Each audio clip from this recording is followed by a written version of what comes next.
ሀብት ስትፈልግ ሌላው ደግሞ ጤናውን እየፈለገ ነው። አንተ ጤናን ስትፈልግ ሌላው ደግሞ እየሞተ ነው።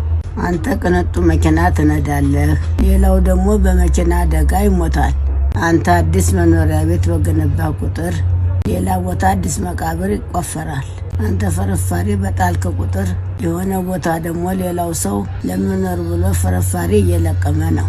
አሁን አንተ ታለህበት ሁኔታ እንዲያወጣህና እንዲያሻሽልህ ፈጣሪህን በለመንክ ቁጥር ሌላው ደግሞ አንተ ወዳለህበት ሁኔታ ለመድረስ ብሎ እየጠለየ ነው። አንተ መንደር ታለ ፈገግታ፣ ሌላው መንደር የእንባ ጠብታ እየፈሰሰ ነው። ሽንት ቤት በገባህና በወጣህ ቁጥር፣ ምግብ በበላህ ውሃ በጠጣህ ቁጥር ሌላው ደግሞ ለዚህ ዓላማ አርተፊሻል መሳሪያ ተገጥሞለት እየተጠቀመ ነው። አንተ ጧት ፊትህን ስትታጠብ ሌላው ደግሞ ኩላሊቱን በመሳሪያ እየታጠበ ነው። ስለዚህ ልጆች ሆይ ተጎደላችሁ ያላችሁ ይበልጣልና ዘወትር አመስጋኝ ሁኑ።